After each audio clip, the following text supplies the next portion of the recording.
Napakabuli natin yung ako po si Kuya Lito, isa po ako sa mga leader ng church, and kami po mga leader dito is tinetry ko ng Tunte dahil hindi man po kami habang buhay na nandiyan na lang sa instrument. And I know that this is the plan of the Lord na mag-develop, mag-grow. Diba? So, medyo pagpasensya medyo total o medyo pawala-wala. But I know, little by little kami po ay bibigyan ng palalakasin ng Panginoon, palalagin ng Panginoon. And the Lord is here to give us, to give wisdom. And I want to praise the Lord right now. Panginoon, maraming salamat Panginoon. Salamat to Lord. Sa pagkakataon ng Lord na makapag-share ko ng Lord, guide me Panginoon. Itago mo ko sa libro ng Panginoon. Give me wisdom, Panginoon, Lord. And open up our eyes, open up our mind, open up our heart, Panginoon. Pumasok ako, Panginoon, sa aming puso at isipan. Salamat po, Panginoon. In the mighty name of Jesus, I pray. Amen. Praise the Lord. Ang title ko ng share ko is The Right Season. And my verse is Matthew 21:18-20. Okay. Marami po tayong seasons o panahon na dumadaan sa buhay natin. Hindi natin sukat at di natin tiyak kung kailan ito magbabago. May panahon na nasa baba ka, may panahon na nasa taas ka, at hindi seguridad ang katayuan natin sa buhay. Bakit? Seasons are made to change. Pera, bahay, mag-aaral ng kotse, trabaho, maraming ipon sa kampo, okay naman ang relasyon mo sa pamilya mo, marami kang kaibigan, marami pa. Ang mga bagay po na ito ay hindi po seguridad. At isa lang po ang seguridad na pwede natin panghawakan. Ang Panginoon. Amen? So ito po ang salita ng Diyos. March 21:20.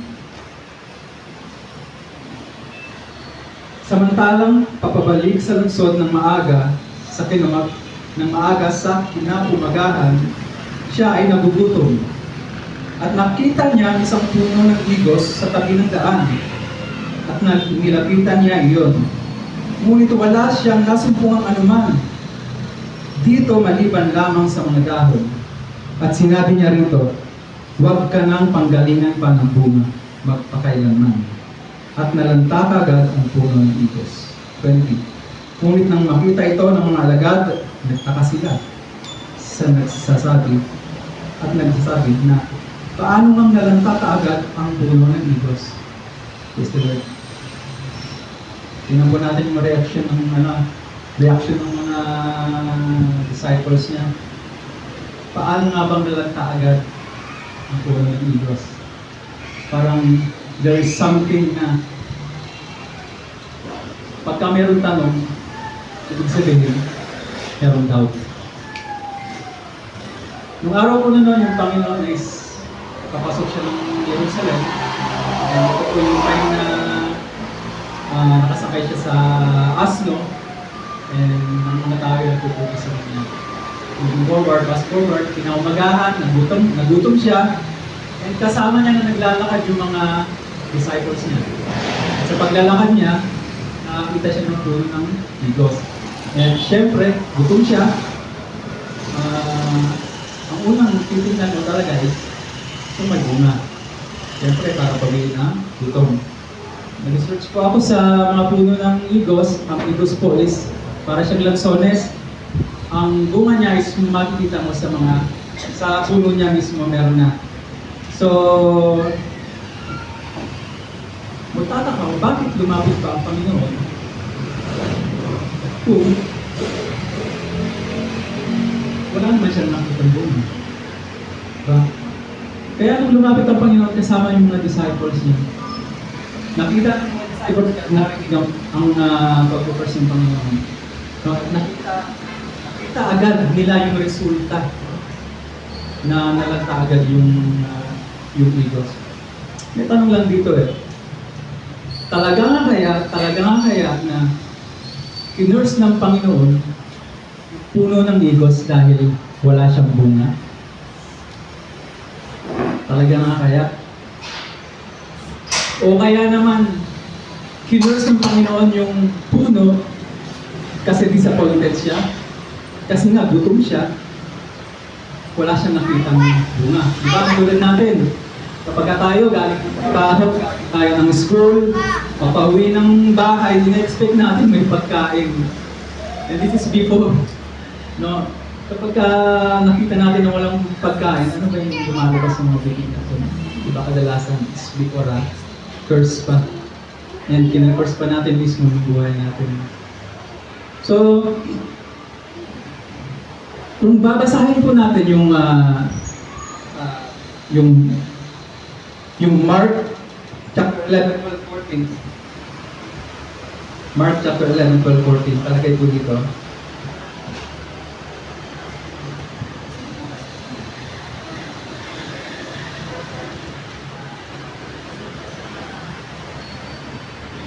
Nang sumunod na araw, nang makalabas na sila mula sa Betanya, siya ay nagutom. At mula sa malayo ay nakita niya ang isang puno ng igos na may mga dahon. At lumapit siya upang tignan kung may masusumpungan siya rito anuman. Ngunit pagdating doon, wala siyang nasumpungang anuman, kundi mga dahon. Sapagkat hindi pa kapanahunan ng igos. Yun naman pala. Sinumpa ng Panginoon yung puno, hindi dahil wala siyang bunga. Kasi, in the first place, I believe na alam na ng Panginoon na hindi panahon ng igos. And I believe na alam na talagang hindi mamumunga ngayon. But,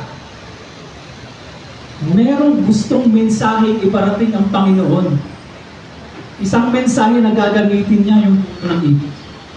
Ang tanong kanino? Siyempre sa mga tao malapit sa Kanya. Unang-una, disciples. Di ba?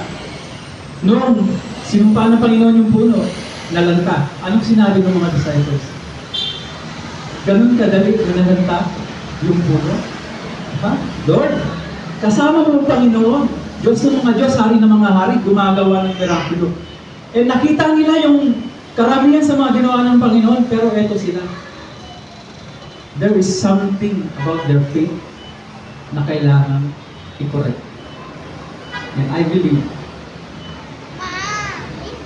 na hindi kinurse ng Panginoon yung puno dahil kinurse ng Panginoon yun. It is because gusto niyang makita, gusto niya na magkaroon ng realization yung kanyang mga disciples. Kaya pala, no? O nga pala, no, pwede pa naman ito tayo. Kung hindi lumalago pala ng palataya natin, pwede pa lang at any time. Bigla na lang tayo mawawala. Paano na yung purpose natin? Paano yung calling natin?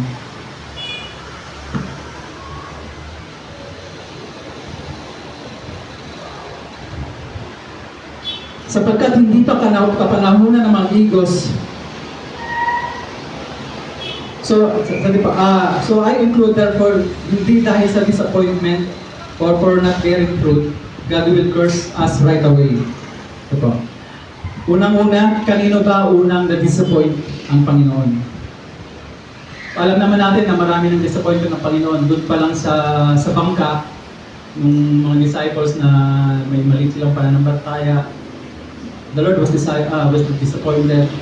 Si Peter, 3 beses niya kanila ang Panginoon, Judas also, and yung mga tao sa Israelite mamaya. Kanino ba unang na-disappoint ang Panginoon sa mga disciples? Sabi doon sa Matthew 21:20. Bilang sagot ay sinabi ni Jesus sa kanila, katotohanan ang sinasabi ko sa inyo, kung may pananampalataya lamang kayo at hindi nag-aalinlangan, hindi ninyo magagawa ang ginawa ko sa puno ng igos. Kundi kayo din, kung sasabihin ninyo sa bundok na ito, mabuhat ka at magpahagi sa dagat, iyon ay mangyayari. Amen. Alam nila na ang kasama nila ay Diyos. Pero bakit nagkaroon sila ng doubt? Alam na nila na gumagawa ng himala ang Panginoon, pero bakit nagkaroon sila ng doubt? And the Lord was very much disappointed sa kanila. Pero, yung disappointment na yon, yung disappointment ng Panginoon, ginamit niya yon to change, ginamit niya to transform, ginamit niya upang magbigay ng encouragement, upang magbigay ng realization sa mga disciples niya. Na oo nga pala, pwede nga pala mangyari sa atin kung ano mangyari doon sa Egypt. Kasi at ang mga mabubuting gawa, na kapag hindi tayo nakitaan ng mga mabubuting gawa, we might just ended up like that tree na hindi man lang na-serve ang purpose, which is to bear fruit. Now, let's move backward. Kanino pa nagbibigay ng realization ng Panginoon? Una, sa mga disciples niya. Pangalawa, sa mga Israelita, particularly sa mga saserdote, sa mga tao na nandun sa vicinity. When the Lord, nung pumunta ang Panginoon sa templo, anong nakita ng Panginoon? Again, another disappointment to. Nung makita niya ng templo ng Panginoon na dapat bahay-sambahan lang. Pero ito, ano sinasabi ng Panginoon? Ginawa ninyong yungib ng mga magnanakaw. Ginawa nilang business din eh. Kaya, sa sobrang disappointment ng Panginoon, pinagtatawag niya yung mga lamesa nandun. Yung mga kulungan, na mga hayop na nakakulong, pinakawalan niya, sinira niya, yung mga dapat na sirain na nagpakakumid sa templo. Maging yung mga bumibili at nagbebenta, pinalayas niya. Tayo kaya kapatid? Tayo kaya? Kung tayo kaya yung nandun sa lugar ng Panginoon, at the same time, the same place, kaya natin gawin kung anong ginawa ng Panginoon?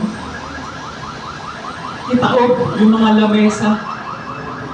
O ganito na lang, kaya natin itaob ang mga lamesa ng kasalanan sa buhay natin. Kaya natin palayain yung mga espiritu ng kasalanan, espiritu ng unforgiveness, espiritu ng galit sa buhay natin. Bilang pagmamalasakit at pagmamahal sa templo na ginawa ng Diyos. Kaya the next group of people na pinapakatira ng mensahe ng Panginoon is us. Kumusta na ba yung pananampalataya natin? Kumusta na ba tayo? Kapatid, this might not be the perfect time for us to stand out and serve the Lord. But wag mo isolate ang sarili mo. But don't have that self-pity because our God is a God of hope and chances. The right season will come. At ito ibibigay ng Panginoon sa atin. Kailangan lang natin magtiwala sa Panginoon. Kailangan lang natin pagtiwalaan yung mga plano ng Panginoon. Ang sabi ng Jeremiah 29:11, "For I know the plans I have for you, declares the Lord. Plans to prosper you and not to harm you. Plans to give you hope and a future." Kapatid, let us be rooted in God's plan. That even the disappointment of the Lord is a tool, is a weapon for us to have victory. Kapatid, anumang season ang pinagdadaanan mo ngayon, maghirap man, masalimuot, madilim, always choose gratitude. Piliin mong magpasalamat sa Panginoon sa kahit anumang sitwasyon mo. Why? Sabi sa 1 Thessalonians 5:16, "Rejoice, always pray without ceasing, and give thanks in all circumstances, for this is God's will for you who belong to Jesus Christ." ang lahat po ng season na dumadaan sa buhay natin, sino may gawa. Sabi sa Ecclesiastes, sabi ni King Solomon, to everything there is a season proposed under heaven. Under heaven. Under the management of God. So sino ang gumawa ng mga season sa buhay natin? Sino ang nagpaplano ng mga season sa buhay natin? Ang Panginoon. Kaya kailangan pagtiwalaan lang natin yung process ng Panginoon, pagtiwalaan natin yung plano ng Panginoon. Praise God. Meron lang po ako dito dalawang key points. We can only bear fruit if we are connected to the vine and to the body of Christ. Because apart from the Lord, apart from the body of Christ, hindi po tayo magpapunction. Halimbawa, itong kamay natin, kapag kaya naghiwalay, it will not function anymore. Considered dead na. Wala nang buhay yun. Jesus said in John 15, verse 2, every branch in me that does not bear fruit, He takes away. And every branch that bear fruit, He prunes, that it may bear more fruits. Next key point. Sinasabi natin po na we belong to Christ, yet we bear no fruit. Katulad ng mga disciples, they have the position. Nasa position sila eh. But still, they're lacking of faith. Para lang tayong mga big tree, full of leaves, but empty of life. Makikilala mo ang isang tao sa pamamagitan ng kanyang bunga. At ano ba itong mga bunga na to na kanina pa natin pinag-usapan? Una, may buhay ka na binabinan ng Panginoon. Sabi sa 2 Corinthians 5:17, dahil dito, kung ang sino man ay kaisa ni Kristo, ay isang bagong nilalang. Ang mga lumang bagay ay lumipas na, narito, ang mga bagong bagay ang kumibira. Next na bunga, may pag-ibig sa Diyos at kapwa. Matthew 22:37-39. Sinabi niya sa kanya, ibigin mo si Jehovah na iyong Diyos na iyong buong puso, at ng iyong buong kaluluwa, at ng iyong buong pag-iisip, at ibigin mo ang iyong kapwa gaya ng iyong sarili.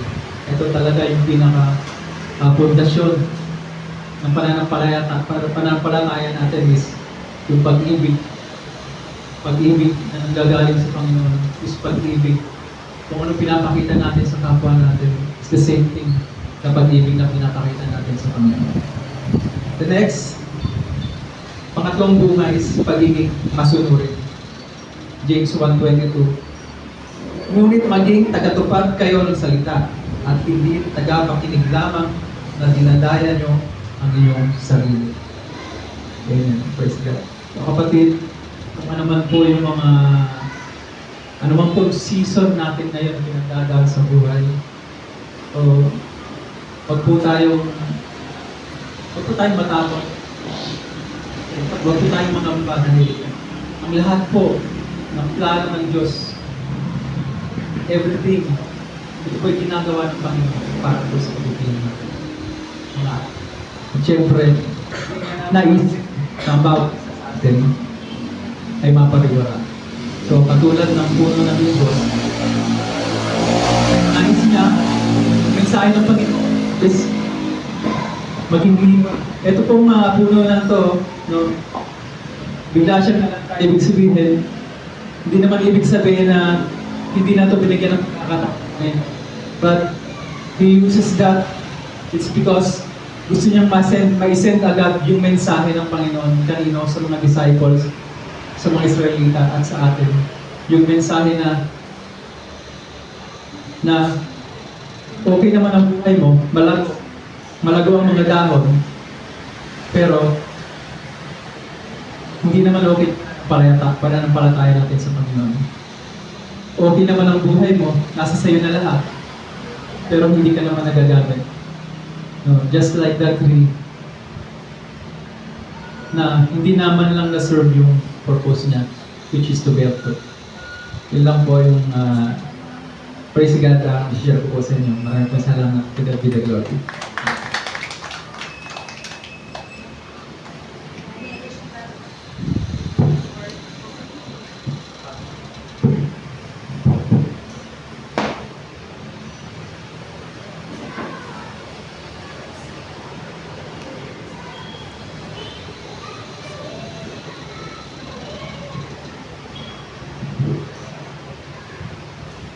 And bless the Lord, very powerful word.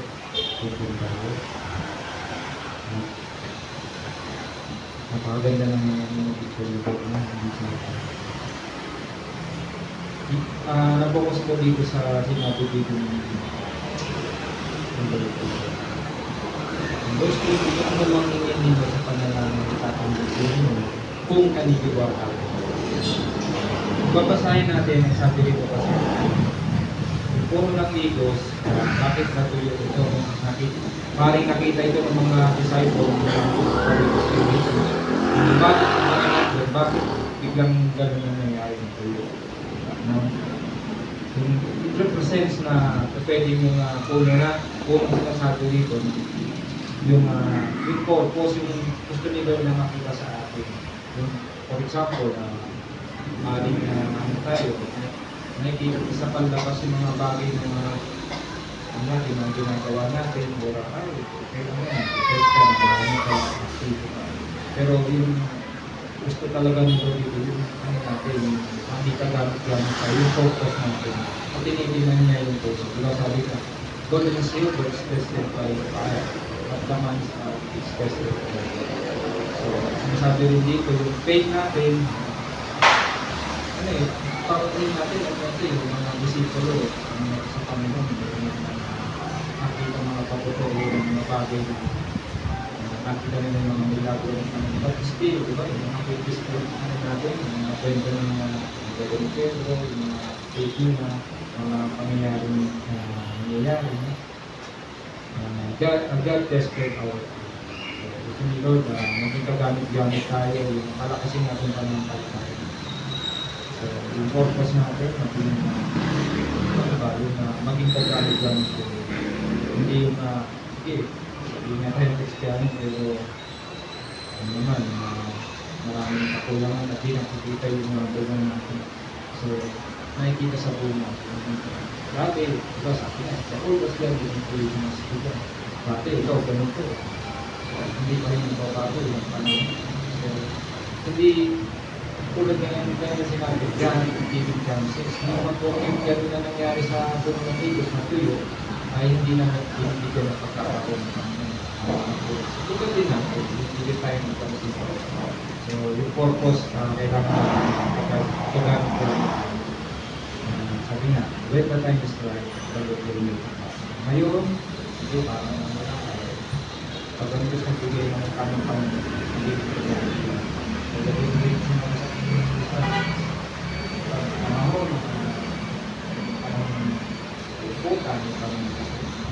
Panahon mo wala kang maalam, there's time. Tayo na this message ay reminds talaga sa atin. Yung mga kapatid. God bless you.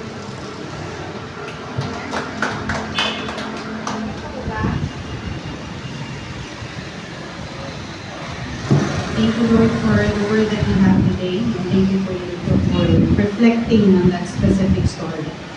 You know what? Mabilisan lang. I have two things that I wanted to point out. Yung takeaways with regards sa shinare ni Kuya Lilo. No? 2 points there is the story was about a fig tree. Rooted there, established there, what do you call that? The branches are present, the leaves are present. It is just that it doesn't bear fruit. Yun ang unang scenario doon. And then take note that the Bible describes there that when Jesus go to that fig tree, the first thing that he felt was he was hungry. Ang unang nakasulat doon, gutom si Jesus. Jesus was hungry. And then he gazed to that fig tree and then he said, there's no fruit. May you never bear fruit. That's the first scenario. Second scenario, he is discipling his people. He was there, he was telling them, kung kayo ay mayroong pananampalataya, if you have strong faith, you can make this happen. Diba? So, the thing is that Jesus is hungry for souls. The reason why he was sent by the Father from heaven to die here is because for souls. That picture, it may be, how do you call it? It may be in a form of metaphor. Tinatawag na metaphor is you describe it. You know, in a form of a picture, you describe what you wanted to tell, what you wanted to happen. The other term for that is idiomatic expression, that is, when you do the poem, no? Pero actually, yung nakikita ko sa story, yung pakusap ng when I was listening to Kuya dito, is that Jesus that we have is always hungry for souls. And when He, sees Christians like us rooted, may bunga, may leaves. We are being planted to the living waters. Napupunin ng Panginoon sa salita niya sa simbahan. May ministeryo tayo, but if we do not bear fruit, that's the main concern of our Christ. Ang pagbunga natin. What is bunga? It is already the result of your maturity. Because you can never have fruit in a certain tree, it's not yet mature. Amen? Secondly, the Lord dealt with, the faith that He's telling His disciples. Sabi ko sa inyo, kung meron pananampalataya, magagawa niyo ito.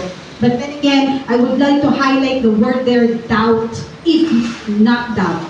Why is it the Lord highlighted the word doubt? And what do you think a Christian, why do you think a Christian doubts in sa buhay niya, sa lakad sa Panginoon? Sad to say, but these three things I have listed because there's no real relationship. Amen? Kung ikaw ay nagpakasal sa tao na hindi mo kilala, lumabas ng bahay ng alas 12 at wala kang tiwala sa kanya, you will have doubt that he is with another man, that he is with another woman. Why? Because the relationship is not deepened. There's no trust. There's no passion between the two of you. That's the reason why the Bible explicitly describes that the church is a bride of Christ. Because the Lord wanted to describe the relationship of a man and a woman, trusting, commune, being together. Amen? Ang relationship ng mag-ama is different sa relationship ng mag-asawa. Ang mag-asawa, there is passion, there is godly sex, there is union, there is covenant, there is vow. You get it? Now, when you say, or when a Christian doubts, it is because there's no real relationship that you have in Christ. That's the reason why Bible experts, and many of you, I think, you've already heard that. That's the reason why many theologians and Bible experts would have to justify why the questioning of Job is not in a form of doubt. It is still in a form of prayer kasi andun siya sa presensya ng Panginoon. Nakukuha natin? Point number 2, why do a Christian doubt? Because we wanted to have it in our own way. And when it fails, you doubt, you do not love me, Lord. You're not for me, Lord. You don't have plans for me. Why? Because we know in our hearts na gusto natin, we are expecting the results na gusto ng puso natin. We're not expecting or we're not being ready for the result that the Lord wanted us to face. Amen? Lastly, we are not familiar with His ways. Sabi doon kanina ni Pastor Mark, was it Pastor Mark or dito? But your ways is not, my ways is not your ways. Mine is higher than your ways. Tandaan natin that this walk of life, most especially sa ngayong generation, there will be a lot of persecutions for a Christian. There will be a lot of generals deployed by Satan to run after the leaders of the church. to run after your faith, my faith, most especially our youth. Tingnan nyo. Check the statistics. Check the social media. Check the what? The reports. How many youngsters nowadays in their prime age commit suicide? How many? Kilala niyo naman si Kim Atienza, di ba? Yung anak niya si Emma Atienza. Very brilliant. Very, wow. But look at what the devil had done.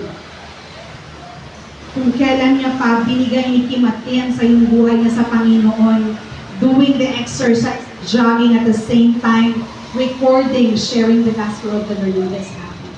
The greatest thing that I was able to see there na naging inspiration sa buong mundo na nag-gone through sa same situation sa relationship ng anak was that the Lord, yung pinok ng Bible verse, the Lord has given. I'm pretty sure, and I have this hope in my heart that before Emma died, his father was a teacher. Kasi may mga video siya sa mananalo. But it's not. If Emma Atienza is joining the Lord right now, what are you gonna do here right now? Anong gagawin natin dito? Anong gagawin natin sa mundo? Anong gagawin natin bilang isang fig tree na nakatayo sa simbahang ito? Bilang isang fig tree na tinanim ng Panginoon sa simbahang ito. Take note, guys. Take note. Paulit-ulit ako nito when I share, but it is my time to share the word, that our ministry is not just the fruit that we have. It's the result of our lives. Kung dati kang magnanakaw, the fruit of your Christianity, hindi ka na magnanakaw. It's not about you handling a certain instrument. It's not about you holding the microphone. It's the change lives. It's the fruit. Because that fig tree, hindi yan siya binunot ng Panginoon at saka tinanim mo. Because it is already there. It was established. Malaki na siya. It can be that that fig tree was used by the Lord, even if during the time it is not yet its season, but it was explicitly used to let the disciples see two things, about bearing fruit and at the same time about the doubt. At saka alam natin, read the Bible from cover to cover, research it, alam natin na nakailang beses nagsabi si Kristo sa kanyang mga disipulo, "How long will I be with you?" Why? Because they cannot heal the sick. Why? Because they cannot cast out demons. How long will I still be with you? That they have to drag Jesus to that certain situation because Jesus we cannot wait to give. The only difference from them to ours was we already received the gift of the Holy Spirit.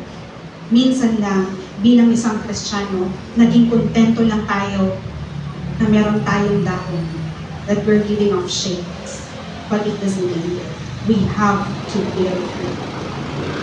Even if it means a part of us dies when someone gets that fruit, we have to regrow it. Kaya nga meron tayong suking. Kaya nga nag-formulate kami ni Pastor Marty. Sa isang linggo na pagod tayo, magbabad tayo sa presensya ng Panginoon because it is where we're going to get our strength. Not with our family, not with the job, not with the assurance of the money inside our pocket, not the ministry that we have. We can always stand up in front, hold the microphone, have 4 ministries at the same time kasi bago pa lang ang simbahan natin, but then again, the fruit isn't there. So, let us always, before we close our eyes, do and go through the process of retrospection. Maulit-ulit ko itong sinasabi. Mag-retrospect tayo. Lord, where am I at? Lord, what am I going to do? Lord, where did I fail? Right? Because it is not just, we're not going to bear fruit for the satisfaction of the people who's looking up to us. No. Lahat tayo dito may kwento ng paglayo sa Panginoon. 10 taon, bago bumalik.